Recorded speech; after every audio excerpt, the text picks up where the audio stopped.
Materi, benda. Gelas, botol, meja, kotak tisu, masker adalah materi, benda. Maka kalau perempuan yang suka kepada benda disebut dengan banyak celana materi. Dasar cewek materi. Artinya dia mau benda aja. Tetaplah anak lajang tadi. Abang bawa apa? Cinta. Makanlah cinta kok. Karena dia perlu benda. Sedangkan cinta ini benda atau tak benda? Cinta bukan benda. Tapi cinta bisa membedakan antara sepeda dengan Vespa.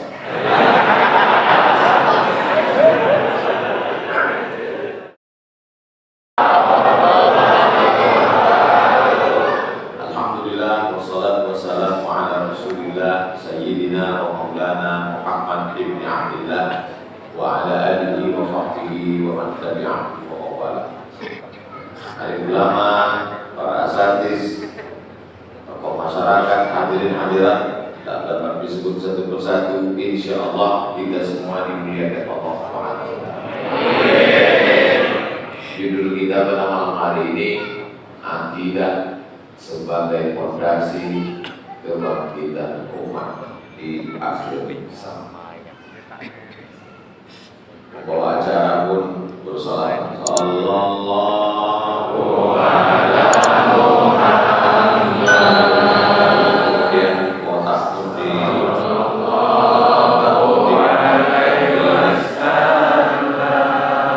Kemudian masuklah ada yang 100.000, ada yang 2.000 perak. Ketika ditanya, kau kenapa kau masukkan duit 100.000? Kata yang memasukkan duit 100.000, aku yakin seyakin-yakinnya bahwa Allah akan membalas menjadi 700 kali lipat dan lebih banyak daripada itu. Amin. Keyakinannya itu disebut dengan akidah. Keluarnya duit 100.000 karena keyakinan itu disebut dengan amal. Hafal dia ayat masalul ladzina yunfiquna amwalahum fi sabilillahi kamatsali habbah. Orang yang bersedekah seperti menanam sebiji butir. Abadat sab'a sanabil, tumbuh 7 cabang. Wa fi kulli sumbulatin mi'atu habbah, dalam satu cabang ada 100. Satu biji tumbuh 7 cabang, satu cabang tumbuh 100. Wallahu yudha'ifu liman yasha. Allah melipat gandakan lebih banyak daripada itu. Hafal ayatnya, hafal terjemahnya, disebut dengan ilmu. 3. Saya ulang sekali lagi.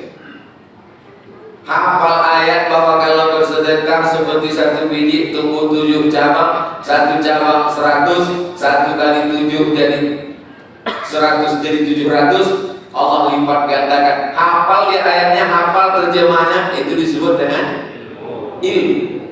Yakin seyakin-yakinnya bahwa Allah akan membalas itu semua, itu disebut dengan akidah.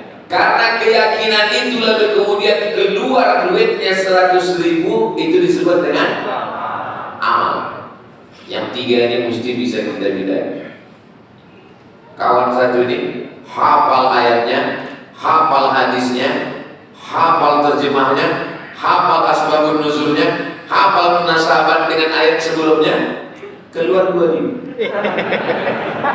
Kira-kira di mana letak masalah? Pas kita nanya, hafal kau ayat tentang ini? Hafal, dari kecil aku udah hafal. Kenapa duit 2.000? Iya kalau diganti Allah, kalau tidak. Kira-kira zaman sekarang ini krisis ilmu atau krisis akidah? Jadi amal-amal itu hanyalah pantulan cahaya. Inti daripada permasalahan kita, masalah kita sekarang di akhir zaman ini masalah ilmu, masalah amal atau masalah akidah? Akidah. karena judulnya disebut dengan akidah. Dan akidahnya ada sekolahnya. Fakultasnya namanya Fakultas Usuluddin. Usul dasar fondasi din agama. Usuluddin dasar fondasi agama. Di Fakultas Usuluddin itu ada lagi satu jurusan namanya akidah. S1 akidah, S2 akidah, S3 akidah. Selesai 10-15 tahun di Al-Azhar, pulang. Tadi saya tengok gambarnya di pintu. Besok akan beberapa ceramah di sini. Dr.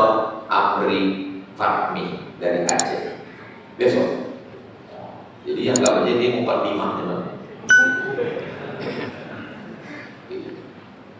Ada orang baca Quran.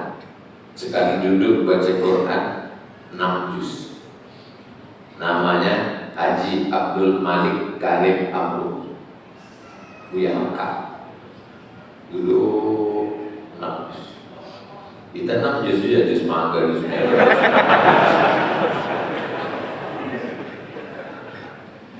Kena membaca Quran sekali duduk sampai 6 juz itu akidah, ilmu atau amal? Yang yakin buat dia amal, yang ragu mulutnya dia bergerak. Mana yang tepat amal, tepat itu. Duduk membaca Quran sampai 6 juz dengan khusyuk itu akidah, amal atau ilmu? Adapun yang membuat dia membaca Al-Quran itu adalah Iqra'ul Quran, bacalah Quran. Fa innahu ya'ti yaumal qiyamah. Quran ini nanti akan datang pada hari kiamat. Syafi'an li ashabi. Quran akan datang pada hari kiamat memberikan syafaat kepada orang yang membacanya. Pengetahuan tentang bahwa Quran nanti akan datang pada hari kiamat itu namanya ilmu. Ada orang taman pesantren, hafal hadisnya, tapi tak pernah baca Quran. Di mana letak masalahnya? Akidah. Jadi masalah kita bukan masalah ilmu. Banyak orang berilmu. Ada kamus untuk mencari hadis dalam 9 kitab. Sahih Bukhari, Sahih Muslim, Sunan Abi Daud, Sunan Nasa'i, Sunan Tirmidzi, Sunan Ibnu Majah, Muwatta Malik, Sunan Ad-Darimi, Musnad Ahmad bin Hanbal. 9 kitab untuk mencari hadis. Dalam 9 kitab hadis disusun bukunya oleh Aren Jan Wensing. Kira-kira nama orang apa? Orang Belanda. Aren Jan Wensing, orang Belanda. Orientalis. Oriental artinya timur. Orientalis orang barat yang mempelajari timur. Wajah-wajah kau ini macam wajah-wajah oriental.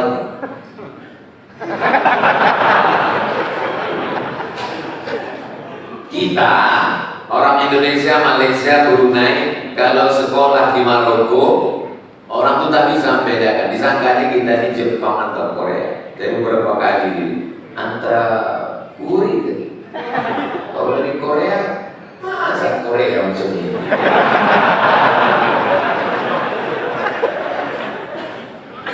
Aren Jan Wensing membuat kamus mencari hadis dalam 9 kitab dalam satu buku diterjemahkan oleh Muhammad Fuad Abdul Baqi dalam buku berjudul Al-Mu'jam Al-Mufahras li Alfazil Hadis, kamus indeks pencari hadis. 40 tahun untuk membuat kamus itu. 40 tahun dia buka-buka Sahih Bukhari, Sahih Muslim, Sunan Ibnu Majah, Sunan Nasa'i, Sunan.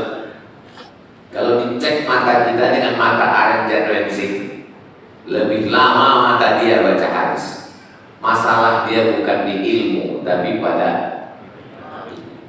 Jadi kalau ada orang di WhatsApp ini hafal hadis, hafal ayat, hebat ilmunya, tapi tak betul akidahnya, di akhirat satu sel sama Aren Jan Wensing. Nah, kau di sini juga kata Aren Jan Wensing. Iya. Tapi kau Islam jamaah masjid, alhamdulillah suka jadi. Itu bagus gerak ilmu aja. Rajin memang untuk pengajian. tapi tidak menjadi keyakinan. Gimana? Jelas? Subuh ke masjid, zuhur ke masjid, asar ke masjid, isya ke masjid, tahajud di masjid, iktikaf di masjid, ambil cuti 10 hari terakhir, duduk dia berzikir. Orang yang suka di masjid, kalau ditanya, kenapa Pak Haji suka di masjid? Apa yang tak ada kerja? Tapi pas ditanya sama anak muda ini, kau kan masih muda, kawan-kawan kau senang mabuk, sakau, kawan kau senang kemarin tuh error sampai nampaknya jembatan di Barelang rupanya bukan mati itu juga. Aku yakin Pak Ustaz bahwa selama aku di masjid, malaikat dikirimkan Allah mendoakan aku, Allah maghfir lahu, Allah marhamhu, rahmati hamba ini, ampunkan segala dosanya.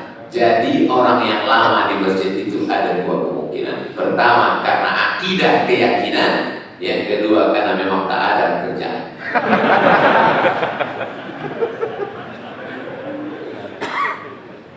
Akidah, keyakinan, ilmu pengetahuan dan amal. Tapi jangan gara-gara kaji malam ini lalu besok tak ikut pengajian. Assalamualaikum, Beb. Waalaikumsalam. Kok tak pengajian malam ini suka jadi? Yang penting akidah. 40 tahun pun kita mengkaji hadis, kalau tak betul akidah, tak menjadi keyakinan, satu penjara juga nanti di neraka jahanam sama Adam dan bensin.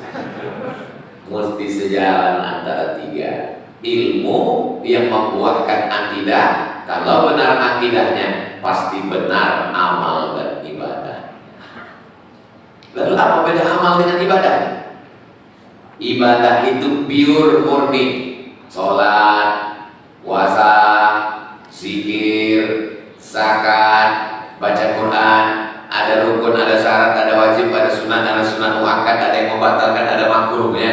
Itu namanya ibadah. Masuk kantor, amal.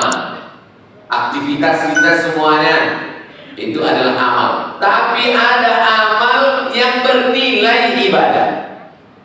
Makan itu amal atau ibadah? Makan itu amal. Amal maksudnya perbuatan, aktivitas. Makan, minum, ke toilet, itu semuanya amal, aktivitas. Tapi dia bisa berubah menjadi ibadah dengan syarat menyebut nama Allah. Mau makan, Allahumma barik lana fi ma razaqtana wa qina adzabannar. Mau tidur, yang dibaca sekarang. Karena tadi baca belum mau tidur. Apa lagi dibaca?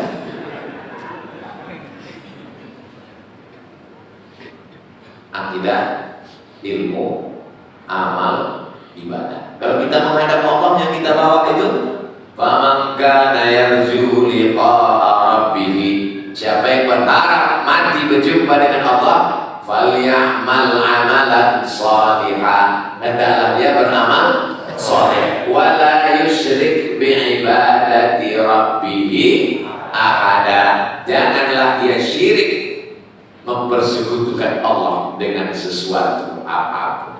Ini menunjukkan mesti sinkron benar, akidahnya benar, amalnya benar. Ada orang amalnya bukan main, mau ngasih beras, menyekolahkan anak yatim, mendirikan masjid, membantu fakir miskin dan du'afa. Kira-kira amalnya baik atau tidak baik? Baik. Tapi pas ditanya, apa motivasi kau melakukan ini? Ya kemanusiaan aja. Terus bukan karena Allah. Aku tak yakin Tuhan itu ada. Dibuat diwawancara dalam podcast khusus, ada channel khusus orang-orang ateis, a tidak, t Tuhan, is keyakinan. Ateis orang yang berkeyakinan tidak ada Tuhan. Botol ini ada apa tak ada? Ada. Kenapa botol ini ada? Karena bisa ditengok, bisa dipegang, bisa disentuh, bisa dirasa dengan 5 alat tangkap, disebut dengan panca. Apa Pancasila?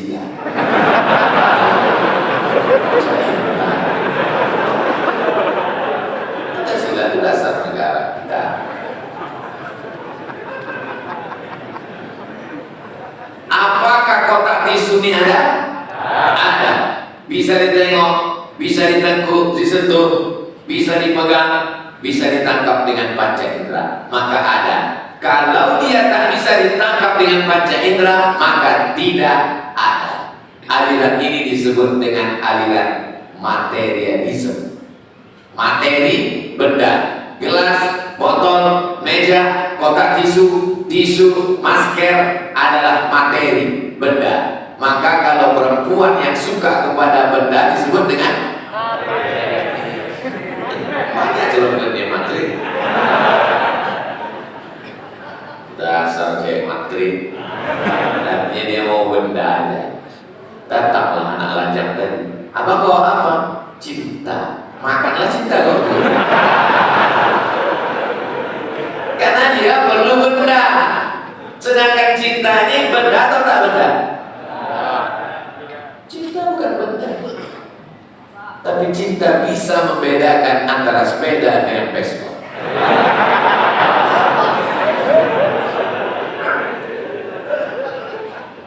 Aliran ini dalam bahasa Arabnya disebut dengan aliran wujudiyah. Wujud ada. Kalau ada baru dia ada. Kalau tak ada maka tak ada. Pernah menengok malaikat? Bisa ditengok, bisa disentuh? Kalau begitu malaikat tak ada. Pernah menengok surga dan neraka? Kalau begitu surga dan neraka tak ada. Puncaknya nanti dia akan berkata, Tuhan tidak ada karena tidak bisa disentuh, tak bisa ditangkap dengan panca indera. Maka Tuhan tak ada. Tuhan Tuhan sama hantu sama tak ada. Dulu orang masih malu-malu mengungkapkan keyakinannya. Sekarang ditontonkan dalam bentuk podcast, ditonton beramai-ramai. Dulu kalau di televisi mau tampil mesti disensor oleh Badan Sensor Film Nasional, mesti lolos komisi informasi. Sekarang setiap orang bisa punya channel, bicara sesuka hati dia. Makanya kalau anak-anak muda yang bertauhid, berakidah ini tidak membuat channel, maka kalian akan ditanya nanti di hadapan Allah SWT. Pertanyaannya nanti di akhirat untuk anak milenial bukan sekedar marok buka, tapi juga bertambah maceneluka. Kalau zaman saya dulu ada lomba azan, kalau Maulid Nabi Isra Mi'raj Nuzul Quran, ada lomba jadi imam, lomba baca puisi, hari berganti musim berubah. Zaman kalian dalam rangka menyambut tahun baru Hijrah 1444, musabaqah vlog. Buat video 1 menit, lomba sampai yang paling baik. Hai guys, mana yang paling bagus kontennya, mana yang paling cantik kalimatnya, mana yang paling menarik gayanya, itu juara. Sebelum kita tampilkan dalam pengajian menyambut tahun baru Hijrah, marilah kita dengarkan pengumuman lomba musabaqah vlog Masjid Ikhlas. Masjid Sukajadi. Sukajadi ini artinya dia suka kalau udah jadi. Jadi masjid, jadi acara, terus pas giliran rapatnya tak mau datang. Ini bermasalah.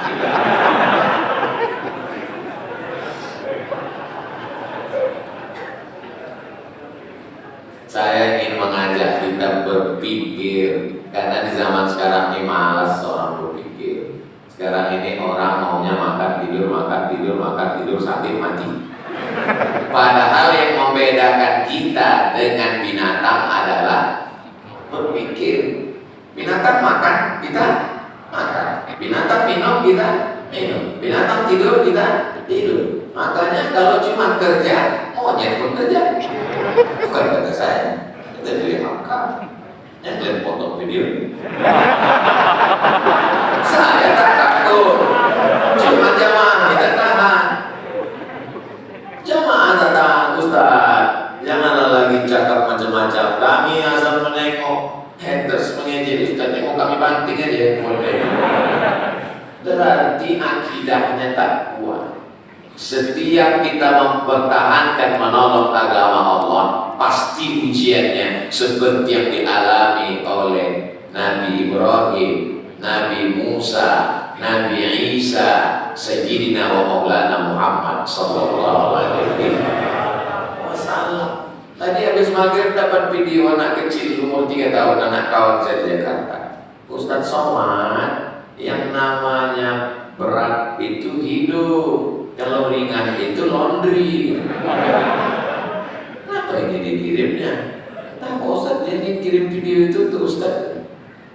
Anak kecil pun punya keyakinan yang luar biasa bahwa hidup ini penuh dengan ujian dan cobaan, apalagi di akhir zaman. Banyak orang sekarang, anak-anak muda, ada generasi milenial yang ada, saya ini jahat, saya ini mabuk, saya ini main judi, saya ini pacaran karena hidup di akhir zaman, Pak Ustaz. Kalau saya hidup dulu di zaman kalangan salaf, zaman Nabi, zaman sahabat Nabi, zaman tabi'in, mungkin saya ini jadi orang soleh, Pak Ustaz. Belum tentu. Kalau kau ini lagi hidup zaman Nabi, pasti ikut geng Abu Lahab.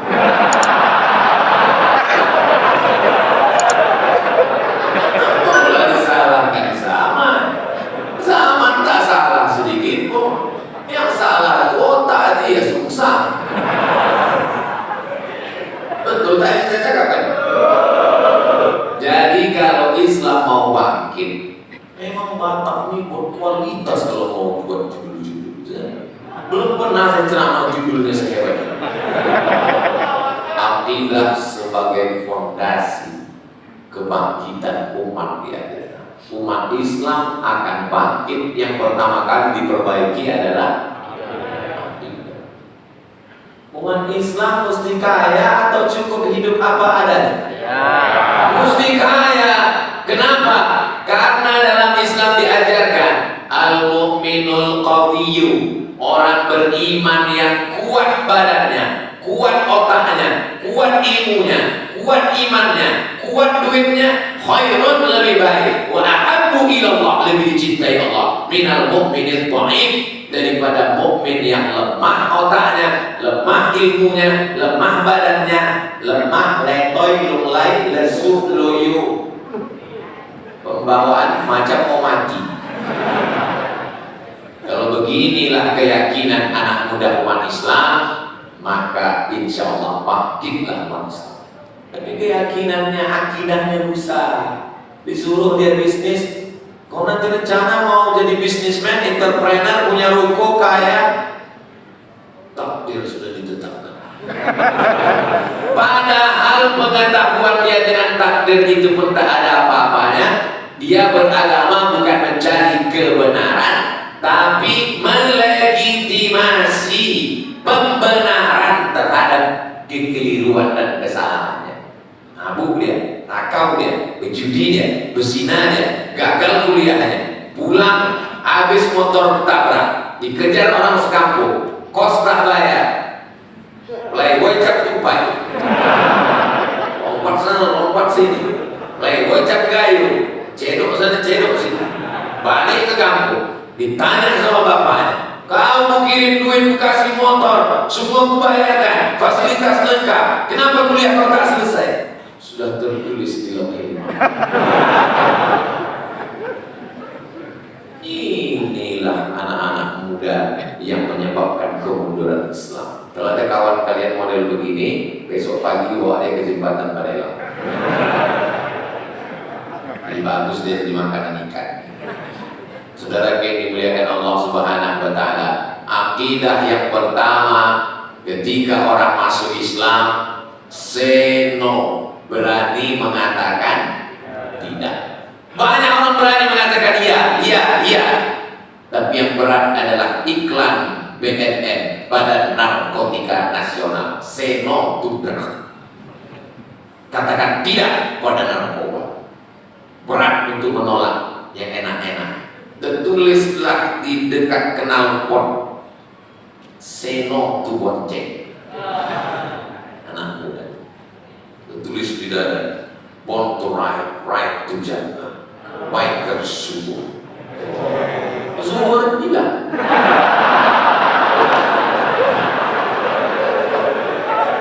tahu kenapa kemana? Saya zuhur di masjid lain,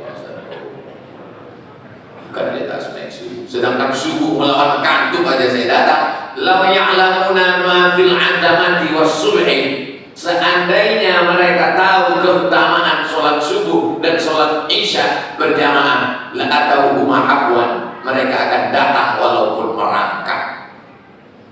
Kenapa Allah tak kasih tahu keistimewaannya? Allah mau kasih apa namanya, kejutan-kejutan. Jadi saya bilang door prize. Mala a'yunun ra'at, belum pernah ditengok mata, wala udhunun sami'at, belum pernah terdengar telinga, wala khatara ala qalbi bashar, belum pernah terlintas di hati manusia. Itulah yang akan diberikan Allah kepada anak-anak muda yang rajin sholat berjamaah. Jadi jawaban itu tak nampak. Maka muncullah aliran materialisme mengatakan, aku baru percaya bahwa Tuhan itu ada kalau bisa kulihat dengan mata, bisa kupegang dengan tangan. Aliran yang pertama membawa ini dari Yunani, namanya Demokritos. Sokrates, Thales, Aristoteles, ada satu filosof namanya Demokritos. Kebetulan waktu itu kami seminar filsafat, profesor dari UKM, University Kebangsaan Malaysia. Tahun 2012, saya duduk sama kawan, profesor bercerita tentang Demokritos, Thales, Aristoteles, tentang Yunani, tentang Greek, semua Athena, segala macam. Kawan saya tanya, paham kok? Enggak. Kenapa kau mengaku? Apa salahnya? Kenapa dia ngomong kita tak paham? Gara-gara kita tak paham, itulah maka dia profesor.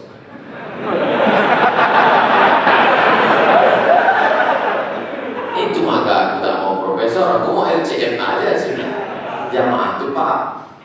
2012, sekarang 2022, beberapa hari lagi saya profesor. Dan 30 menit saya bicara, paham tak jamaah secara saya? Paham. Ternyata saya tak sama macam profesor. Iya, bukan karena bodohnya, saking kan tingginya ilmunya, tak jejak lagi ke bumi. Ngawak-ngawak dengan bahasa lain. Jadi kata dia, yang pertama kali filsafat barat yang meyakini Tuhan mesti nampak, mesti dipegang, mesti disentuh, mesti ditengok, namanya Demokritos. Lalu kemudian saya tanya, Prof, ya, aku yang hendak awak cakapkan, mungkin ada yang lebih tua dari Demokritos. Siapa dia? The Moses. Moses itu Nabi Musa. Karena dalam surat Al-Baqarah, waktu Nabi Musa membawa Bani Israel dari Mesir mau ke Palestina, apa permintaan Bani Israel Yahudi waktu itu? Ya Musa, wahai Musa, lan nu'mina laka, we are not believe you. Katanya kalau habis makan nasi minyaknya lancar bahasa Inggris. Lan nu'mina laka, kami tidak akan beriman kepadamu hatta narallaha jahra, sampai kami melihat Tuhan itu secara nyata. Kalau Tuhan itu tak nampak, tak nyata, kami tak mau beriman kepada wahai Musa. Karena Bani Israel tidak boleh menyembah patung dan berhala.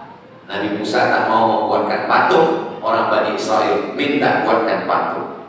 Sebulan yang lalu di Jakarta ketemu dengan Kohani, mualaf masuk Islam. Saya tanya, Kohani, iya, kenapa untuk masuk Islam? Jawabannya terkait dengan apa kata dia? Karena Islam Tuhannya tak nampak. Jawaban Kohani. Jawaban itu simpel, tapi bagi orang yang menggeluti bidang pemikiran, menarik. Di mana letak menariknya? Kalau dia berpikir. Kalau tak berpikir, tak.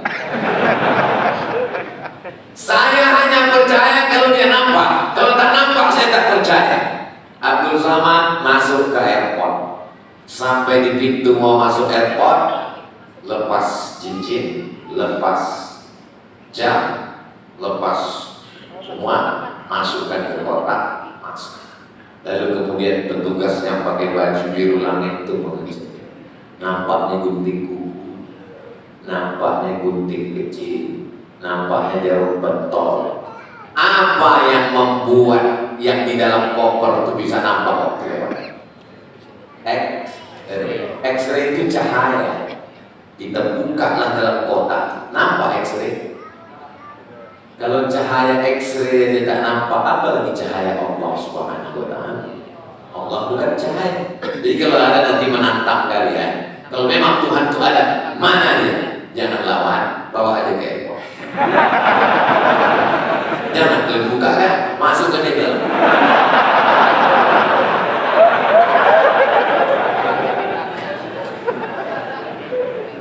Adakah di Masjid Sukajadi ini yang bisa melihat wajahnya? Ada? Tak ada. Kapan manusia pertama kali bisa melihat wajahnya?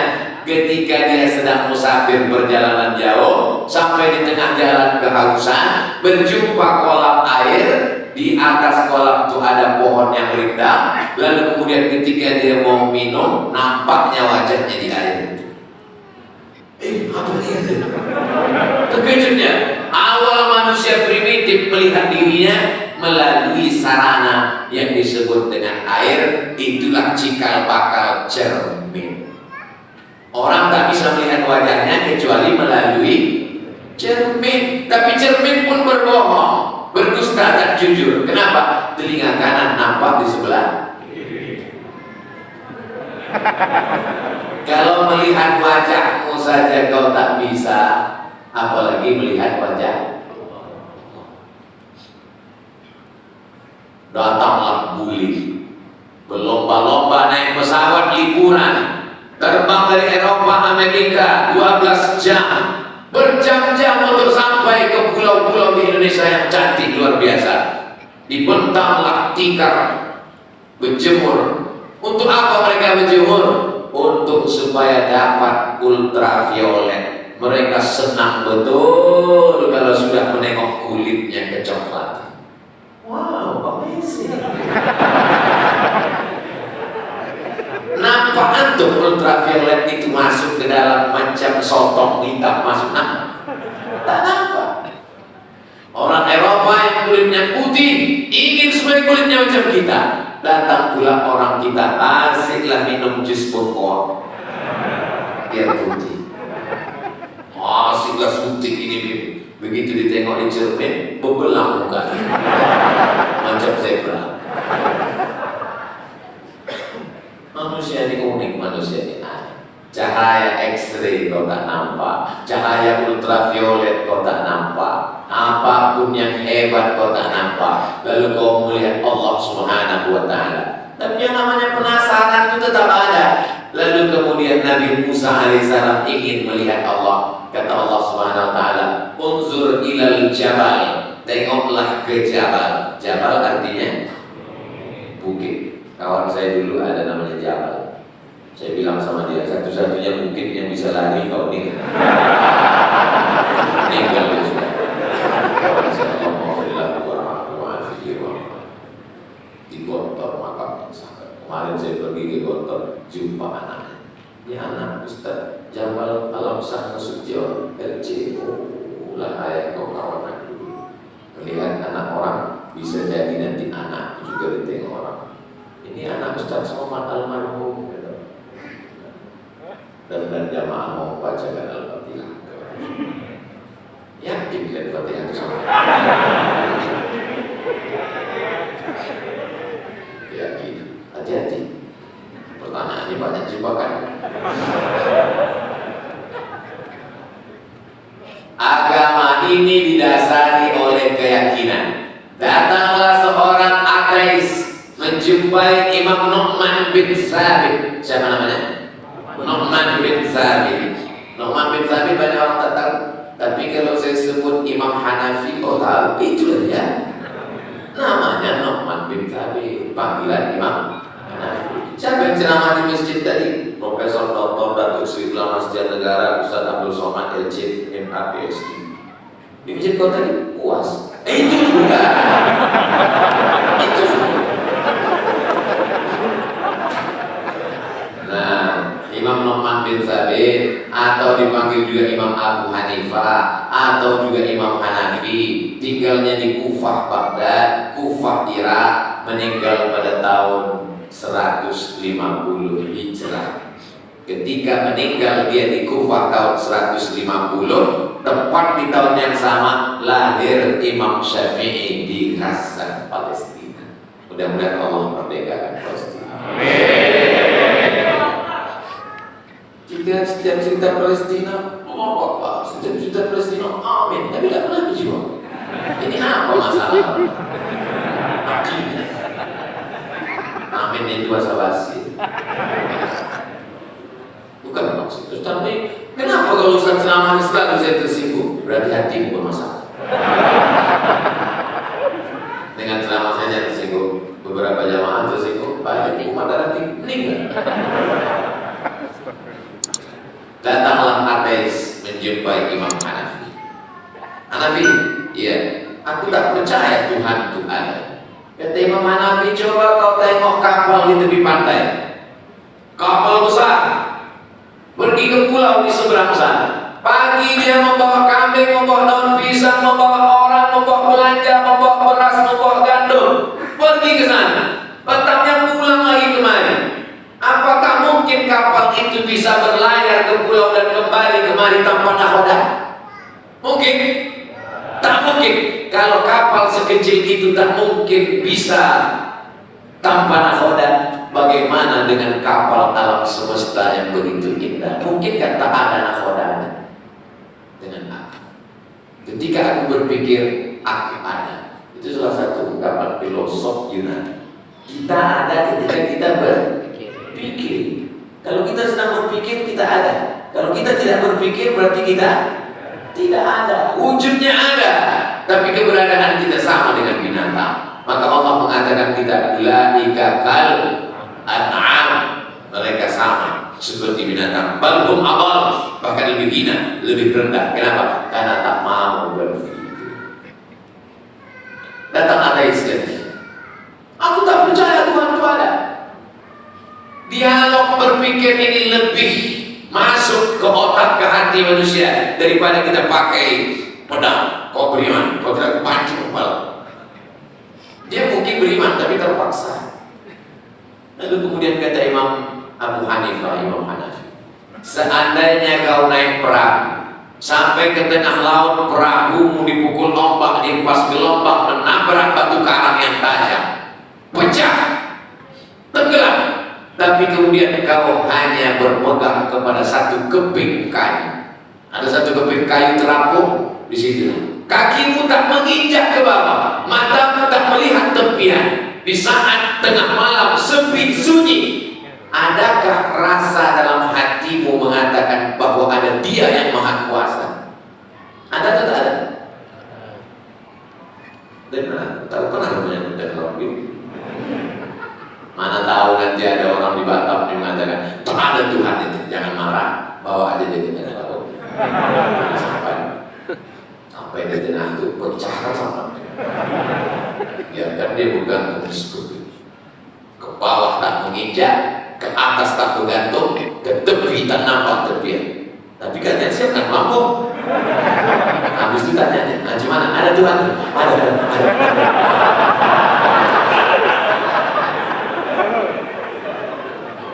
Ada orang yang bertuhan, ada orang yang tak bertuhan, sama-sama naik pesawat. Yang bertuhan ini naik pesawat, apa kata dia? Subhanalladzi sakhkhara lana hadza wa ma kunna lahu muqrinin wa inna ila rabbina lamunqalibun. Allahu akbar, Allahu akbar, Allahu akbar. Hasbunallahu wa ni'mal wakil. Teruslah dia baca doa. Kata yang tak bertuhan ini,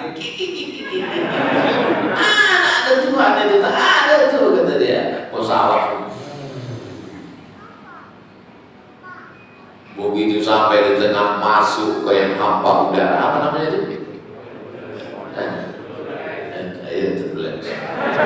Sampai di tengah, tiba-tiba turun pesawat ke udara. Apa kata yang bilang tak ada Tuhan? Oh my God! Ada apa tak ada? Oh my God! Yang membaca doa tadi tidur. Karena dia sudah serahkan semuanya kepada Allah. La haula illa billah. Jadi ternyata orang yang mengatakan tak ada Tuhan itu pun di lubuk hatinya yang paling dalam dia berkata sesungguhnya ada Engkau di sana. Hanya saja keangkuhannya, kehebuannya, kesombongannya. Akhirnya muncul kelompok kedua mengatakan dia percaya kepada Tuhan, Tuhan itu ada, tapi tidak percaya kepada agama. Kelompok ini disebut dengan agnostik. Kalau yang tak percaya kepada Tuhan tadi disebut dengan ateis. Kalau yang percaya kepada Tuhan tapi tak percaya kepada agama, agama terlalu sempit untuk menerima satu Tuhan, tapi Tuhan itu ada, aku hanya tak percaya kepada agama. Orang ini disebut dengan agnostik. Ini aliran-aliran modern zaman sekarang. Hidupnya ya macam binatang, makan, minum, kerja, duit, pacaran, kena X, LGBT, mati. Macam ikan asin aja. Macam kucing kurak aja. Begitulah kehidupan dia. Ini hanya akan menjadi sampah sejarah yang bisa membangkitkan peradaban Islam. Orang yang berkeyakinan bahwa kalau dia membangun masjid, membangun universitas gratis untuk yatim dan duafa, membangun peradaban yang hebat, dia akan mendapatkan amal jariah. Ditanya kepada seorang pakar fisika, ada Tuhan? Ada. Aku setelah berpikir dengan ilmu fisika ini, ternyata yang bisa ditangkap oleh otakku hanya 25%. Yang 75% tak tertangkap oleh otak. Tapi aku tak tahu siapa nama Tuhan itu, karena akal tak memberikan nama Tuhan. Akhirnya dia sendiri yang memberi nama Tuhan. Jadi kalau dia berdoa, karena dia tak percaya pada agama, tak percaya pada ulama, tak percaya pada nabi, otaknya sendiri yang berpikir. Jadi kalau dia manggil Tuhan, oh X, karena Tuhannya X. Tapi kemudian Allah yang maha kasih, maha sayang, dia tahu bahwa otak kita tak dapat menangkap eksistensi namanya secara mendetail. Maka dikirimnya seorang hamba yang paling dia sayang, Sayyidina wa Maulana Muhammad sallallahu alaihi wasallam. Siapa nama dia? Itulah tadi dibacakan qori. Al-Malik Al-Quddus As-Salam Al-Mu'min Al-Muhaimin Al-Aziz. Itu kan yang dibaca tadi kan? Saya tak begitu fokus kena asyik diajak foto di belakang. Tapi saya dengar ayat yang dibaca, walillahil asmaul husna. Allah punya nama-nama yang baik. Ya Rahman, Ya Rahim, Ya Malik, Ya Qudus, Ya Salam, Ya Mu'min, Ya Muhaimin, Ya Aziz, sampai kepada Ya Ahad, Ya Somad. Itu kepada Ya Sabur, laisa kamitslihi syai'un wa huwas samiul basir. Kalau kita berpikir tentang Tuhan, kita perlu umur 500 tahun untuk memikirkan, baru kita yakin dia ada atau tidak. Berpikir 500 tahun. Mana mau berpikir 500 tahun? 40 aja udah sakit pinggang. 60 udah kena kopi. Mati. Kita ini lemah. Tangan saya ini memang, tapi saya tak bisa memegang kamera yang bisa. Telinga saya ini memang ada, tapi saya tak bisa mendengar apa yang diceritakan orang di luar. Mata saya ini memang melihat, tapi saya tak bisa melihat apa yang ada di atas atap sana. Begitu juga dengan otak ini. Apa kata orang Melayu? Kalau galah panjang sejengkal, jangan laut hendak diduga. Galah panjang, tahu galah? Galah itu bulu, bahu, panjangnya sejengkal. Jangan laut hendak diduga. Mau mengukur laut pakai galah sejengkal. Atau anak muda bawa galah. Kau mau mana? Aku mau mengukur laut. Waras kau. Jadi pepatah-pepatah orang Melayu itu dalam maknanya. Kalau galah panjang sejengkal, jangan laut hendak diduga, hendak dikira berapa lama, berapa dalam. Karena Allah sayang, maka dikirimnya lah seorang nabi, dikatakannya itu nabi. dipilih oleh Allah Subhanahu wa Ta'ala. Komplain pula, kenapa Nabi Muhammad yang jadi nabi? Kenapa bukan Aristoteles?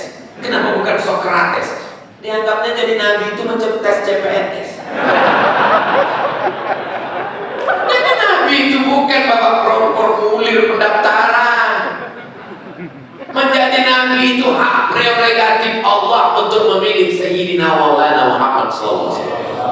Sebelum ada langit, sebelum ada bumi, sebelum ada makhluk, sebelum ada apapun, Allah sudah memilih Sayyidina Muhammad SAW. Tapi Nabi Muhammad kan Nabi ke-25, Pak Ustaz. Masa iya? Nabi Adam alaihi salam diampunkan dosanya makan buah kuldi karena menyebut nama Muhammad SAW. Doa Nabi Adam, doa paling tua, Rabbana Zolamna anfusana wa illam taghfir lana wa tarhamna lanakunanna minal khasirin. Itu kalau yang berdoa orang tua. Kalau anak muda, Rabbana zolamna Rabbana zolamna anfusana wa illam taghfir lana wa tarhamna lanakunanna minal khasirin. Lalu kemudian apa kata Nabi Adam? Allahumma inni as'aluka bihaqqi Muhammad. Aku minta kepada engkau berkat kemuliaan Muhammad SAW, ampunkanlah dosaku ya Allah. Allah bertanya kepada Nabi Adam. Allah bertanya bukan karena Allah tak tahu, tapi Allah maha tahu. Hai Adam, kenapa kau sebut nama dia? Kenal kau rupanya sama dia? Siapa dia? Lama khalaqtani, ketika kau ciptakan aku dari tanah, nafakhta fi ruhi, kau tiupkan ruh. Rafa'tu ra'si, ku angkat kepala. Saat aku angkat kepala, aku tengok di tiang aras tertulis nama Allah Muhammad. Itulah maka ditulis di masjid ini Allah. Bukan salah-salah. Nona tahu, nona bapak tanya, ayah, kenapa di masjid sudah jadi itu ditulis Allah Muhammad? Itu pengurus saja juga.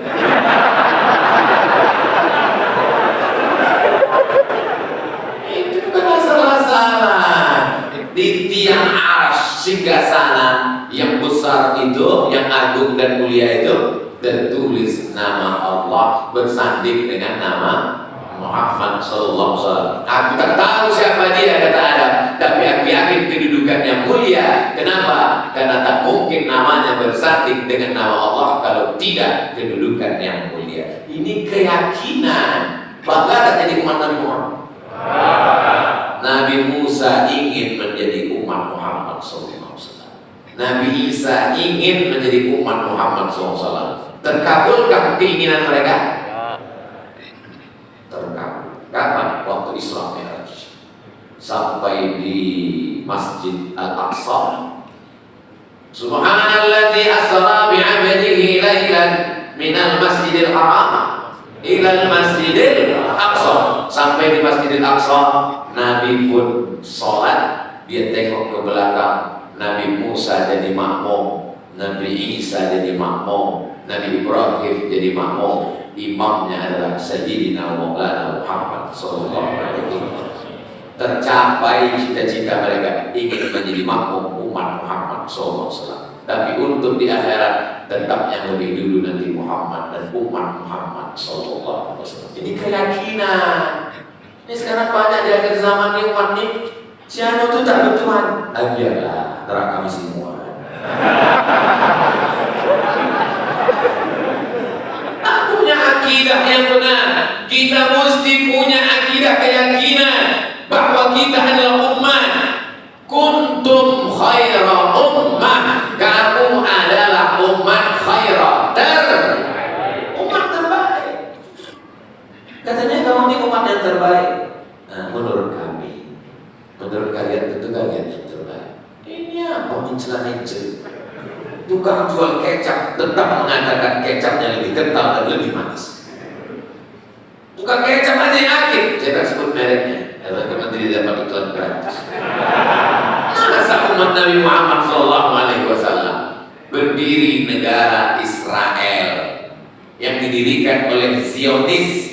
Sekarang masyarakatnya berjumlah 5 juta penduduk Israel yang didirikan oleh Zionis tahun 1946 karena mereka punya keyakinan bahwa nanti sebelum hari kiamat akan turun juru selamat yang mereka nantikan, mereka tunggu-tunggu. Tapi syarat juru selamat itu akan turun di Israel kalau orang Yahudi pindah ke bumi yang dijanjikan Tuhan, bumi Israel.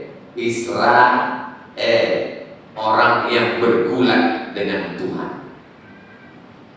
Namanya Yakub,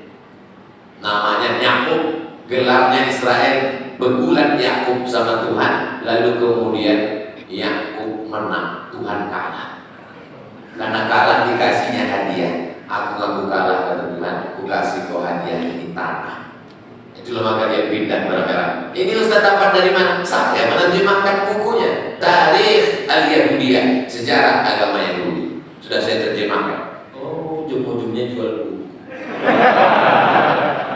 Buku itu saya terjemahkan sejarah agama Yahudi, lalu kemudian habis cetak oleh penerbit. Jadi kalau dia cetak sekarang, saya tak ada keuntungan sama sekali. Kenapa Ustaz tak cetak sendiri? Saya tak tahu akan jadi Ustaz terkenal. Saya terjemah, saya jual habis. Sekarang dicetak mereka banyak-banyak, diterjemahkan oleh profesor, doktor, semua. Tak apa-apa jadi amal jadi. Sama macam orang slotnya itu. Slot bagaimana? Tak apa-apa amal jadi ya. Karena kalau ada slot itu tak juga dikasih. Itu akidah bermasalah. Jemaah yang dimuliakan Allah Subhanahu wa taala, akidah sebagai pondasi. Bagus kubahnya, bagus lampunya, bagus dindingnya. Kalau pondasinya lapuk sudah lama masih ditumpang, maka yang membuat Islam akan bangkit akidahnya mesti benar, Ahlus Sunnah wal Jamaah. Kalau tidak nanti dia akan terombang-ambing. Apalagi ini mau masuk tahun 2022. Jika siu Anda monyet, Anda akan tunggang langgang lintang buka. Stres, depresi, datang anak muda. Lihat, nampaknya kita gak jadi nikah. Apa? Cap jempol kau dari mana-mana? Tak jadi buat nikah, enak aja. Kenapa abang tak jadi nikah, abang malah abang gak janji? Kemarin abang baca di inilah tak enaknya ceramah sama jamaah yang telat mikir. Awalnya nyusul belakang. Kenapa kita tak jadi nikah?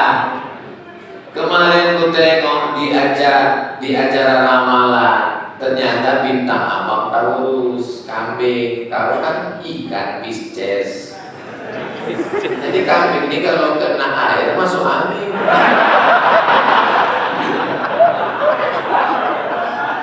Padahal pagi, petang, siang dan malam dia diajarkan iya karena abudu, iya karena nasta'in. Di mana letak akidahmu?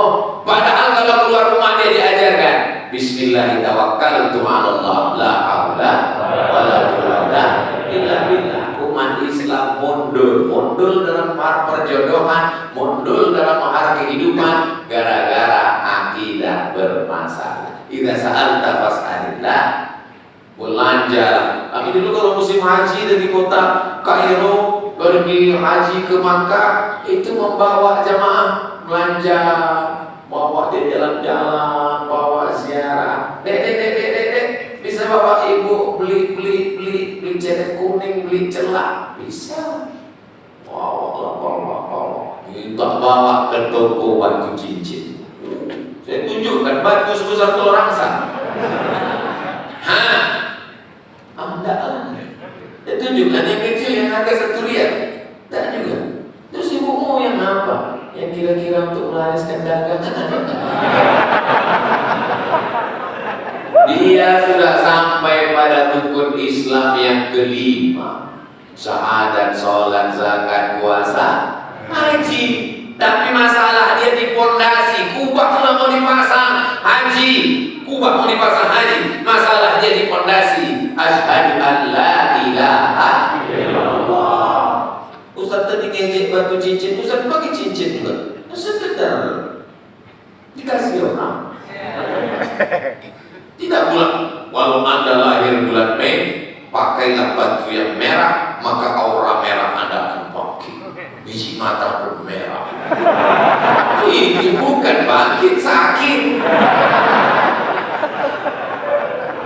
Hanya sekedar perhiasan, selama tidak emas, bukan sutra, boleh. Nabi pun bercincin di kelingking. Kalau Nabi bercincin di kelingking, kenapa Ustaz tak di kelingking? Kelingking saya kecil. Kalau saya pasangkan ke sini, pas takbir nanti Allah atau lepas. Masuk turun jemaah.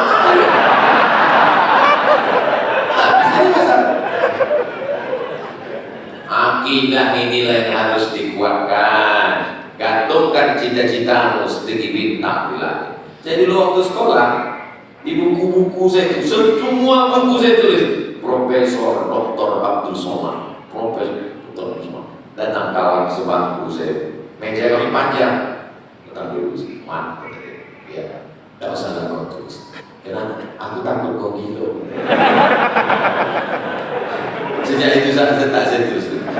Tak saya tulis sejak itu, lalu kemudian kuliah, habis dari Sudan, pas bulan Februari tahun 2020 diundang ke Brunei Darussalam, diberikan oleh Pak Rektor visiting profesor University Islam Sultan Salim Ali. Baru yang saya baca, oh cita-cita yang dulu 20 tahun yang lalu.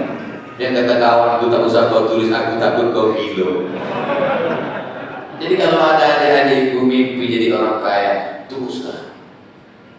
Yang kita khawatirkan anak muda zaman sekarang, jangankan bercita-cita, bermimpi pun dia takut. Orang tidak akan pernah menemukan mimpi jadi kenyataan kalau dia tidak pernah berani untuk bermimpi. Bukan hadis Nabi, dapat saya di grup WhatsApp. Bermimpi kalau tak berani kan susah itu. Yakinkan dirimu, kau topang dengan segala keadaan. Kalau Nabi Sulaiman jadi raja di raja, tak ada yang heran. Kenapa? Karena bapaknya juga raja. Siapa dia? Daud. King David punya anak Sulaiman, King Solomon. Yang katanya kekuasaannya sampai ke Yogyakarta. Sulaiman. Tapi Nabi Muhammad SAW, ayahnya seorang pedagang, namanya Abdullah, meninggal ketika dia 2 bulan dalam kandungan. From zero to hero. Gantungkan itu semua. Nabi Muhammad anak yatim, meninggal ibunya, menumpang di rumah datuk, meninggal datuknya, menumpang di rumah paman, susah miskin Abu Thalib, anaknya banyak. Dia berdiri sendiri. Ini keyakinan. Ini keyakinan tak ada. Bawaannya lunglai. Saya kalau menengok orang tua semangat Pak. Bapak adalah anak muda yang terjebak di tubuh orang tua.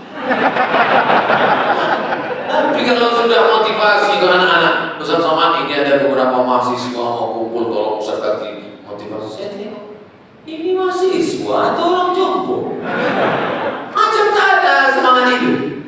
Kalau nanti habis S1 nya mau kemana? Entahlah Pak Ustaz. Rencana nikah mana? Belum nampak lagi Pak Ustaz. Belum nampak hilalnya lagi Pak Ustaz.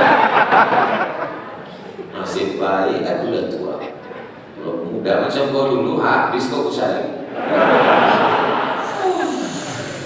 Tinggal dulu. Tapi kalau anak-anak muda ini punya keyakinan luar biasa. Apa kata Nabi SAW? La taftahunnal Konstantinia, kalian akan membebaskan Konstantinopel. Waktu dia mengatakan akan membebaskan Konstantinopel itu, di tengah masyarakat buta huruf yang tak bisa tulis baca, miskin tinggal di Jazirah Arab, rumahnya dari tai keledai, orang susah, orang melarat, yang mau direbut ini adalah tempat terbesar terhebat di dunia, didirikan oleh Kaisar Konstantin. Apa kata Abu Jahal, Abu Lahab? Sahir, tukang sihir, Majnun, crazy, kadzab, pendusta, pembohong, asatirul awwalin, nohing. Terwujudkah yang dikatakan Nabi bahwa akan ada umatnya yang membebaskan Konstantinopel? La taftahunna al-Qastantiniyah, kamu akan merebut Konstantinopel. Wala ni'mal amiru amiruha, panglima terbaiknya adalah dia. Wala ni'mal jaishu dzalikal jais, pasukan tentara terhebat adalah pasukan itu. Begitu mereka rebut, ketika itu Muhammad Al-Fatih berumur 19, 20, 21. Usamah bin Zaid diangkat Nabi jadi panglima perang, umurnya 18 tahun. Usamah bin Zaid 18 tahun. Muhammad Al-Fatih 19, 20, 21. Kau siapa yang kau taklukkan? Hatinya.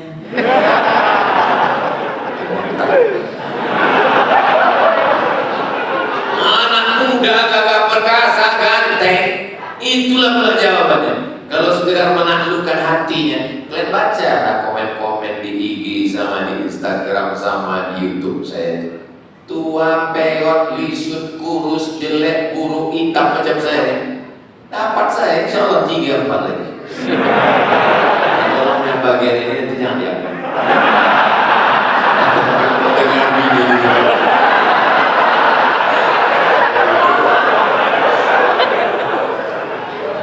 Ini manas-manas ya nak muda ini. Cita-citanya cuma sampai di pelaminan. Yang lebih parah lagi itu pelaminan tentang. Asal disebut cerita nikah pun gini. Apa? Orang menaklukkan Konstantinopel.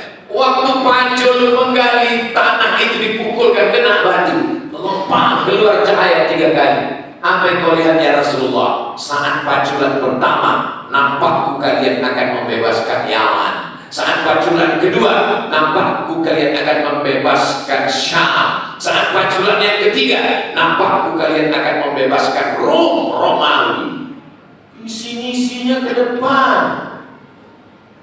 Kau apa cita-cita? Inilah Pak Ustaz, skripsi kemudian semester berapa dah? 14.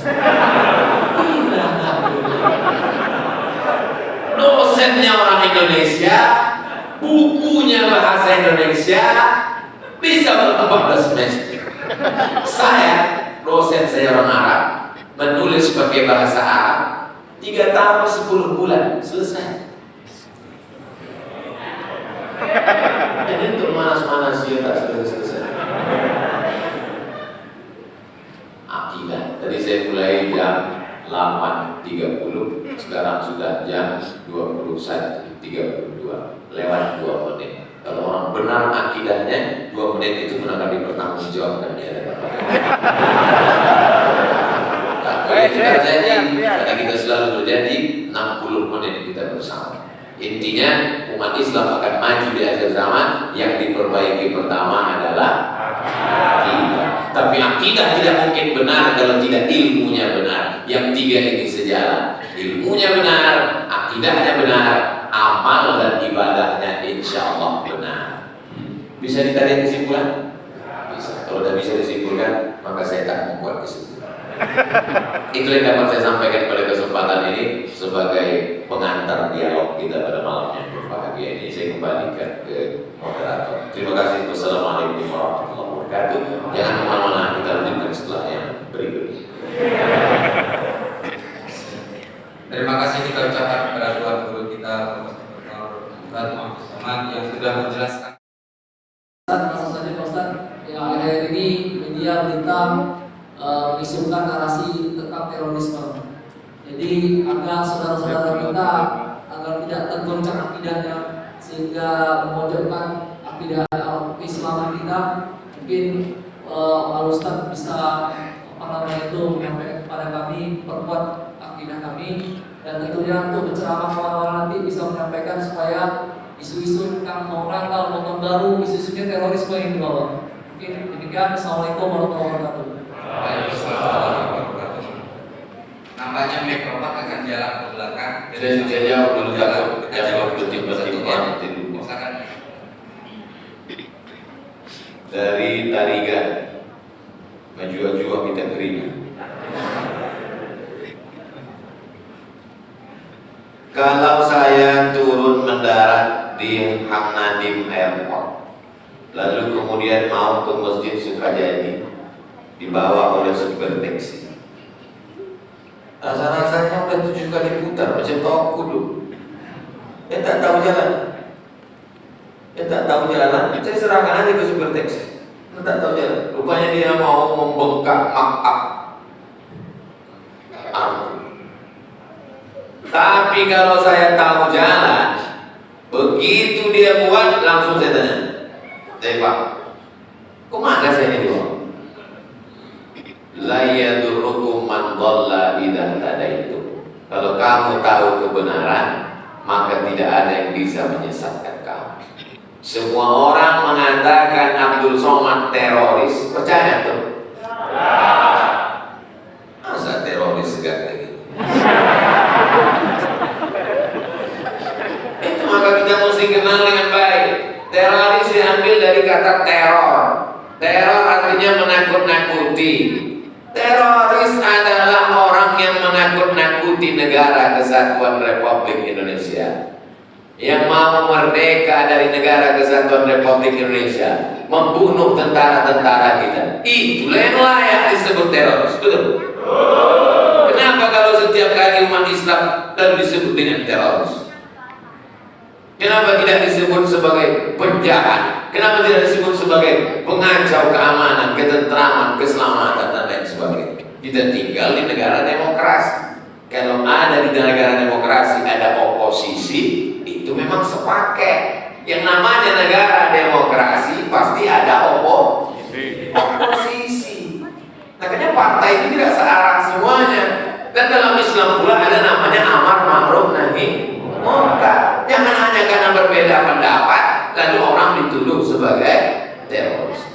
Tapi alhamdulillah sekarang masyarakat sudah cerdas. Sebetulnya tadi kan dia udah tahu, dia mancing-mancing aja. Masyarakatnya cerdas bermedsos. Hati-hati, maka insya Allah selamat umat ini karena luar biasa. Saya perhatikan itu video-video saya dipotong oleh yang cerdas, yang bodoh pun potong juga. Jadi bisa kita bedakan, oh ini tujuannya ini, ini cerdas dia. Masyarakatnya cerdas. 3 lingkungan kita, ketiga tempat ini kita mesti smart. Yang pertama tempat tinggal yang ngaji. Bapak Ibu yang ada di sekitar tempat tinggal ngaji. Yang kedua tempat kerja. Di tempat kerja juga ibu ikut dengan orang yang ngaji. Yang ketiga adalah medsos, grup-grup WhatsApp, follower IG, Twitter, FB, kemudian channel subscribe, yang di subscribe itu channel apa. Nah, itu mesti kita cerdas supaya pengetahuan kita bertambah. Jangan makin hari makin, insya Allah masyarakat ini dicerdaskan oleh ustaz-ustaz kita banyak. Ada pun masalah dunia ini banyak, setannya banyak. Memang dari dulu setan belum pensiun. Zaman Nabi Musa ada Firaun, zaman Nabi Ibrahim ada Namrus, zaman Nabi Muhammad SAW ada Abu Jahal, Abu Lahab. Mana pernah dunia ini kosong dari orang baik dan orang jahat? Saya Ustaz maunya dunia ini baik saja, matilah kok masuk surga. Dunia jadi hidup ini semuanya ujian. Mudah-mudahan kita lulus ujiannya sama. Memang kalau dipikir-pikir zaman saya muda dengan zaman kalian muda jauh. Zaman saya dulu berangkat ke Mesir 98 handphone belum ada. 99 baru ada warnet di Kairo. Kalau mau buka internet pergi dulu ke warnet 1 jam 5 pon. Zaman kalian sekarang buka mata warnet, tutup mata warnet, mimpi pun main handphone. Zaman kalian luar biasa.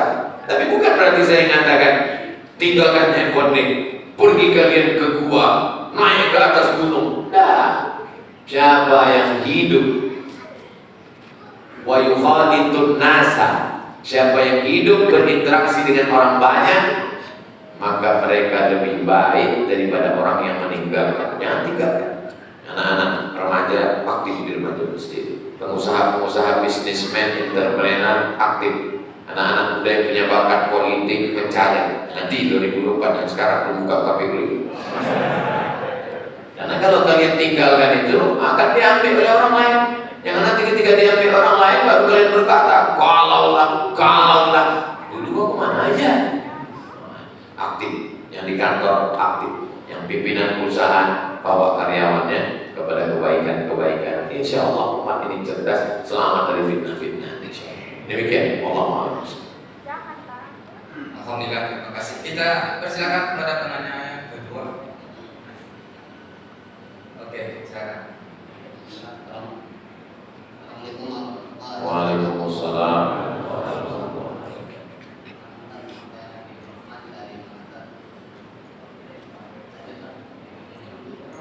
Menyinggung tentang anak muda.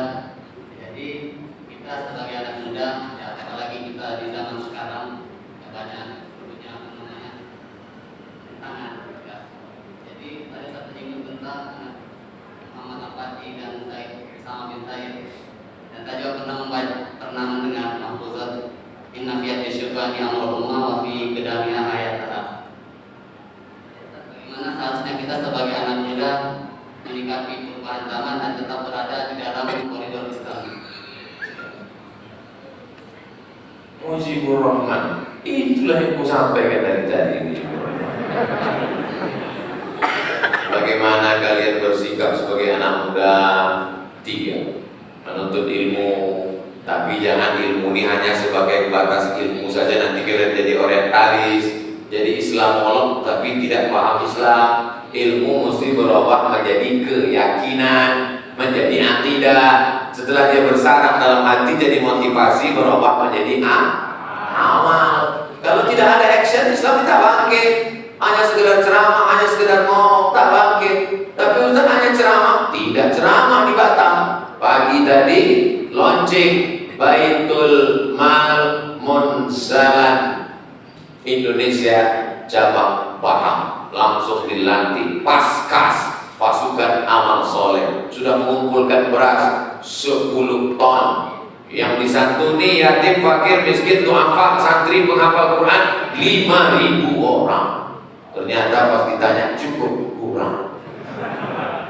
Jadi kalian yang sudah menggabungkan diri dengan baik kesembuhan, sudah menggabungkan diri dengan infak beras, sudah menggabungkan diri dengan remaja masjid, sudah menggabungkan diri dengan paskas, sudah ngaji, alhamdulillah. Bagi yang belum, setelah malam ini bangkit semangatnya, insya Allah. Sudah dikasih tahu tak juga, innalillah. 3 ini mesti ada, mesti berilmu, ilmu berubah menjadi keyakinan, keyakinan mesti ada action, perbuatan.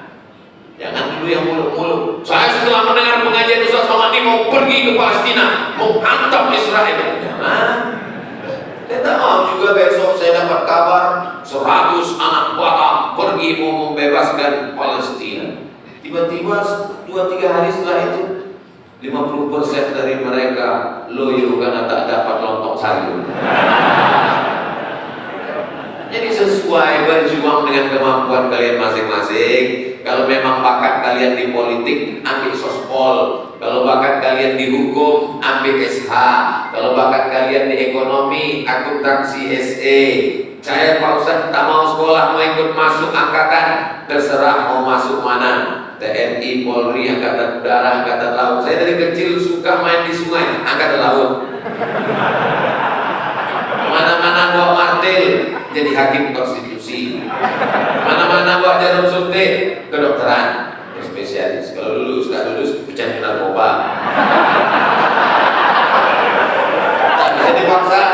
Kalau ayah kalian memaksa, Ustaz Somad, ini anak saya tidak mau kuliah, Ustaz Somad. Jadi gimana Pak? Tolong dulu Ustaz jumpai anak saya ini, tak mau dia kuliah. Besok, habis Jumat kita jumpa, habis sholat Jumat. Di mana Pak Ustaz? Di Bini Batam. Ada rumah makan di Pekanbaru namanya Bini Batam. Makan di situ. Pas makan saya tanya, kau anak bapaknya? Iya. Kenapa kau tak mau kuliah? Kau kalau tak mau kuliah, kupinangkan nikah. Mau kuliah? Di mana? Politeknik. Mau kuliah Pak? Iya, yang saya tanya tak mau. Itu sih ditanya. Orang tua saya dulu gitu. Kalau kau mau nikah, ku kasih kebun sawit, nikah beranak kamu bini. Tapi kalau kau mau sekolah, kemana pun kau pergi, ku antarkan. Aku mau kuliah, maaf nih, kemana? Ke Mesir. Jangan dulu.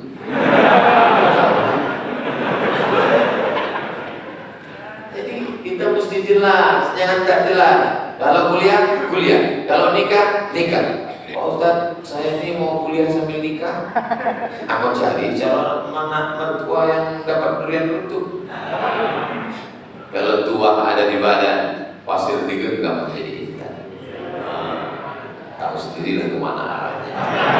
Tapi jangan kalian sia-siakan anak orang. Belajar yang bagus, istiqomah, 7 semester selesai materi, 8 semester nulis skripsi, selesai S1 kalau kira-kira cukup cari kerja sudah, menjadi entrepreneur. Kalau mau S2 lanjutkan, kalau mau minang tunjukkan, nanti insya Allah dimudahkan Allah Subhanahu wa ta'ala.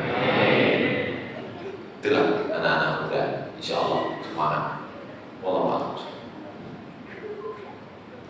Alhamdulillah, dipersilakan kepada penanya ketiga. Bismillahirrahmanirrahim. Izin bertanya Ustaz. Ya. Kan yang paling terpenting untuk menjadi mukmin sejati itu adalah akidah, ya kan, akidah. Tapi kenapa dalam Al-Quran Allah katakan ta'muruna bil ma'ruf wa yanhauna 'anil munkar wa tu'minuna billah. Berbuat baik dulu, segala kemungkaran baru kepada iman. Tapi yang menjadi pondasi itu adalah iman. Tapi kenapa yang di awal itu berbuat baik? Ayat itu di juz berapa? Coba tengok di pangkal. Alif lam mim. Dzalikal kitabu la raiba fihi hudan lil muttaqin alladzina yu'minuna bil aqidah dulu. Setelah aqidah baru wa yuqimunas shalah, amal ibadah. Wa mimma razaqnahum yunfiqun. 3. Akidah dulu, setelah akidah baru amal ibadah yang bersifat badan, sholat, baru amal ibadah yang bersifat harta, wakaf, zakat, infak dan sholat. Kok udah soman? Adapun yang antum sebutkan tadi adalah setelah akidah mantap, jangan kau sangka amar ma'ruf nahi mungkarmu itu betul. Di ujungnya mesti ditutup. Kuntum khairan ummah, kamu umat yang terbaik. Ta'muruna bil ma'ruf wa tanhauna 'anil munkar. Tapi tetap seleksi goal ujungnya. Wa tu'minuna billah. Walaupun amar ma'rufnya berapi-api, walaupun akhir mungkarnya luar biasa, tapi kalau tidak diseleksi dengan wa tu'minuna billah. Tapi pertanyaan antum berkualitas. Dari pertanyaannya itu jelas untuk pikirnya. Itu enaknya sama anak-anak. Saya bangkit rasa jadi dosen lagi. Allah. Baik, alhamdulillah rabbil alamin. Ada satu titipan pertanyaan kalau kertas mungkin dari ibu. Assalamualaikum Ustaz. Waalaikumsalam. Semoga sehat selalu walafiat. Amin. Saya mau tanya tips dan trik belajar supaya banyak hafalan hadis dan mudah dalam belajar supaya cerdas seperti Ustaz.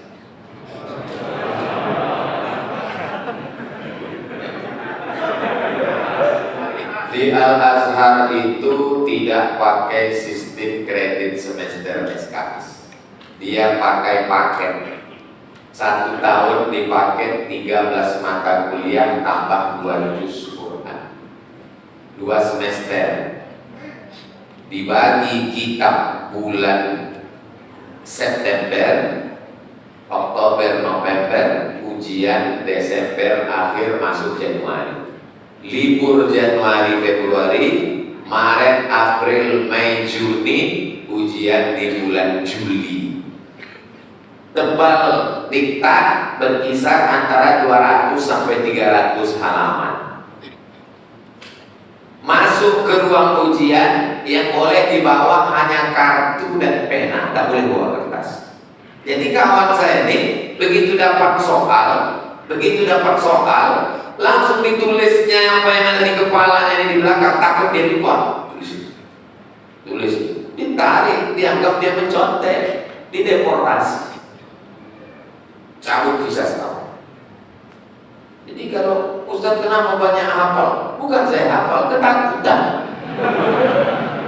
Karena kalau sampai tak lulus 3 mata kuliah ini, maka dipotong beasiswa 25%. Kalau tak lulus lagi tahun kedua, potong 50%. Kalau sampai 3 tahun tak naik tingkat, depo maksud ditarik,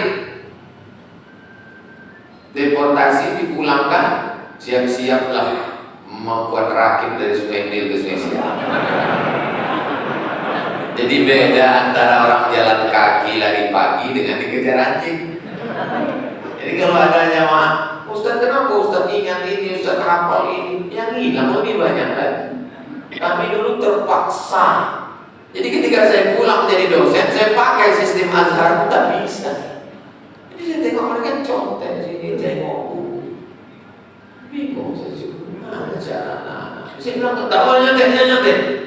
Dengan dosen lain boleh, dengan bapaknya enggak. Nah akhirnya setelah 1 semester dapat saya jurus. Nah saya bagi soal. Boleh tengok buku Pak Ustaz? Tengok kapan? Silakan. Pas ditengoknya, lain soalnya. Saya buat soalnya 30. Lain. Udah agak 5 ke sana baca. Tak mungkin dia jawab. Nah jadi kami belajar keterpaksaan, mesti dipuasai. Ini buku, ini kamus Al-Munawwir. Tak pula dapat pesantren. Nah buka, tulis. Diktat tu baca pertama, kasih garis merah. Merah penting, hijau kurang penting, biru tak penting, merah. Baca kedua, yang merah-merah itu dihafal. Ayat, hadis, cakap ulama dihafal. Yang bisa dikarang. Ayat cuma ngarangnya mesti dihafal. Hadis tak bisa dikarang.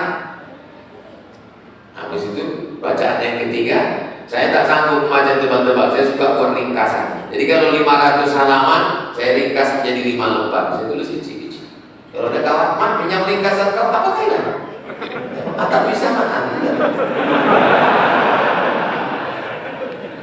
Jadi kemarin waktu jumpa di Medan, kumpul, kalau saya ceramah jumpa sama kawan-kawan, dibalik kawan ini cerita 20 tahun yang lalu.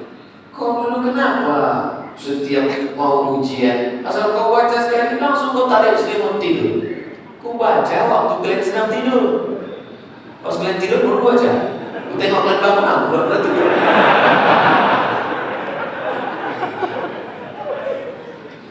Kawan-kawan ini selalu menengok ditengoknya. Udah halaman berapa sama garis? Udah halaman berapa? Saya tahu dia nengok diktat saya garis dari belakang.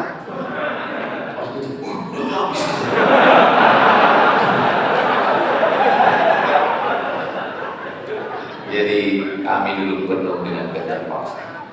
Beasiswa cuma 162 pon.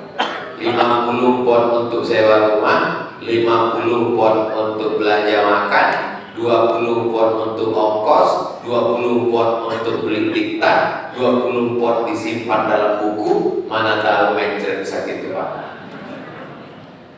Sekalipun tak pernah saya menelpon minta duit. Bukan berarti saya anak fakir miskin. Sebatang 2 batang sawit ada. Tak pernah juga. Karena saya mau tak berhutang budi pada orang. Walaupun akhirnya kita tetap, mana bisa kita balas orang tua 9 bulan 10 tahun kita, 9 bulan 10 hari dikandung dia 2 tahun disusukannya, tetap kita berhutang budi. Tapi janganlah terlalu banyak menyusahkan orang tua. Itu orang tua. Asal lambat sikit kiriman mengamuk. Kuliah tak duit, tamat kuliah tak duit, S2 tak duit, begini tak duit, lahir anak tak duit. Apa? Kalau belum sanggup kalian membahagiakan orang tua, jangan susahkan orang. Prinsipnya bahagiakan orang tua, senangkan hatinya, Allah akan buat rezeki kalian seperti rezeki raja-raja. Bukan hadis Nabi. Dapat saya di grup ya. Allah. Terima kasih banyak kita ucapkan kepada Tuan Guru kita Profesor Dr. Ustaz Abdul Somad dari CMA yang sudah memberikan pencerahan kepada kita bersama. Saya tadi semua ingin memberikan pertanyaan, tapi karena kita dibatasi oleh waktu, Tuan Guru kita punya agenda yang cukup padat untuk esok hari. Oleh karena itu pada hari ini pertanyaan kita cukupkan. Kalau yang mau bertanya silakan hadir di acara beliau berikutnya. Di sini ada tim sahabat bos insyaallah. Di kesempatan terakhir kami mohon Bapak Ustaz kita, Tuan Guru kita untuk menutup dengan doa agar masjid kita ini, Masjid Bukit Indah Sukajadi, pengurus-pengurus Dewan Kemakmuran Masjid dan Baitul Mal Masjid Bukit Indah Sukajadi Allah berkahi, dan orang-orang atau jamaah masjid kita semua ikut berkontribusi melalui Baitul Mal kita. Kepada Ustaz kami silakan. Yang mau menghafal hadis, beli buku namanya Arba'in Nawawi. Nama imamnya Imam Nawawi, meninggal tahun 676 Hijrah. Nama bukunya Arba'in, 40 hadis. Kalau perlu lebih 40, 43 hadis. Nanti kalau sudah hafal Arba'in dan hafal satu hari satu, sudah hafal, nanti pas saya datang sekali lagi, setorkan ke saya, nanti saya kasih ijazah. Jadi pertanyaannya cuma menghafalkan untuk mengajarkan ijazah sampai bersanad sampai ke Imam Nawawi. Paling kecil Arba'in. Kalau setelah hatam Arba'in, Riyadhus Shalihin. Hatam Riyadhus Shalihin Al-Azkar. Hatam Al-Azkar, baru kemudian Bulughul Maram Imam Ibnu Hajar Al-Asqalani. Habis itu baru buku yang besar, Sahih Bukhari, Sahih Muslim. Kalau mau kita hadis yang bersanad dan baca kitab.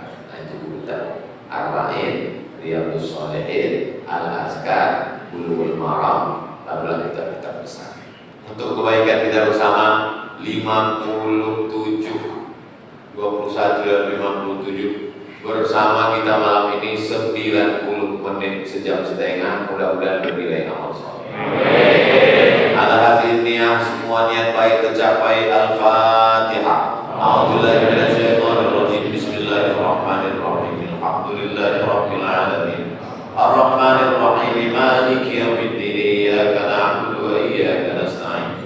Ihdinas siratal mustaqim. Shiratal ladzina an'amta 'alaihim ghairil maghdubi 'alaihim waladdallin. Allahumma inna nas'aluka salamatan fid din.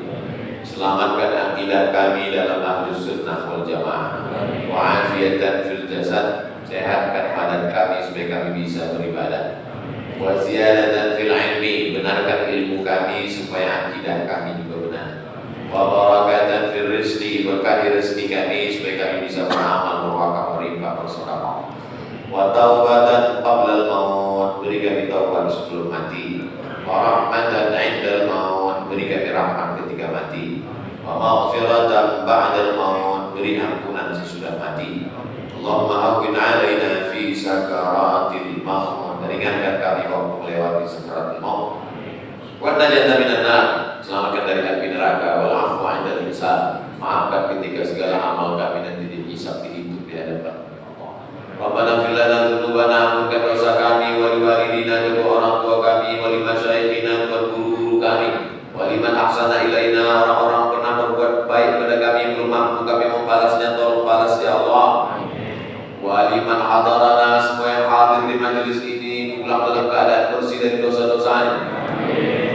La tada'lana dzamban illa ghafartah, wa la maridan illa syafaitah. Saudara kami yang sakit sembuhkan, angkat penyakitnya ya Allah. Wala mayyitan illa rahimtah, yang sudah meninggal dunia lapangkan kuburnya, selamatkan dari azab kubur ya Allah. Wala hajatan min hawaijid dunya wal akhirati laka ridha wa lana fiha shalah. Segala hajat dunia, hajat akhirat baik bagi kami, tunaikan dan mudahkanlah ya Allah. Wala zaliman illa anjabtah, yang belum punya anak berikan anak yang saleh dan salihah. Wala azibat illa zawwajtah, yang belum menikah jumpakan dengan jodoh yang baik-baik. Allahumma anzil rahmata wassalamata wal barakata ala hadhil jamaah. Turunkan keselamatan, kerahmatan, keberkahan kepada seluruh jamaah ini ya Allah. Ya muqallibal qulub, Engkau yang membolak-balikkan hati, sabbit qulubana, kokohkan hati kami ala dinik, dalam agamamu, ala ta'atik, dalam ketaatan kepada Allahumma a'inna, tolong hati kami ala zikrika supaya selalu zikirmu yang beribadah dengan ibadah yang terbaik. Allahumma ja'al akhir kalamina 'inda intihai ajalina. Jadikanlah akhir kalam kami ketika ajal kami sampai. Yang membisikkan ke telinga kami adalah anak-anak kami. Yang dibisikkannya ke telinga kami keluar dari lisan kami, la ilaha illallah Muhammad Rasulullah sallallahu alaihi wasallam. Allahumma jama'na ma'al habibil Mustafa fi jannatikal ula. Satukan kami dalam surga Jannatul Firdaus bersama Nabi Muhammad sallallahu alaihi wasallam. Mata kami banyak dosa tak layak melihat Nabi Muhammad. Tangan kami banyak dosa tak layak bersalaman dengan Nabi Muhammad. Lisan kami banyak dosa tak layak berbicara dengan Nabi Muhammad. Tapi kami sangat rindu dengan Nabi Muhammad. Anak-anak muda kami di akhir zaman ini banyak godaan. Qawi imanahum, kuatkan imannya ya Allah. Wasahhi ajsadahum, sehatkan badannya ya Allah. Waj'alhum minal mujahidin fi sabilik. Jadikan anak-anak muda kami ini mujahid menolong agama ya Allah. Allahumma ansurna 'alal qawmil kafirin. Allahumma ansurna 'alal qawmil fasiqin. Allahumma ansurna 'alal qawmil munafiqin. Allahumma arinal haqqa haqqan warzuqna ittiba'ah. Tunjukkan pada kami yang benar itu benar. Buat kami kuat untuk mengikutinya, memperjuangkan dan mengamalkan. Allahumma arinal batila batila. Tunjukkan pada kami yang batil itu salah. Berikan kami kekuatan untuk menjauhinya ya Allah. Rabbana zalamna anfusana wa illam taghfir lana wa tarhamna lanakunanna minal khasirin. Rabbana atina fid dunya hasanah wa fil akhirati hasanah wa qina adzabannar. Sallallahu ala sayyidina Muhammad wa ala alihi wa sahbihi wa sallam. Alhamdulillahi rabbil alamin. Taqabbalallahu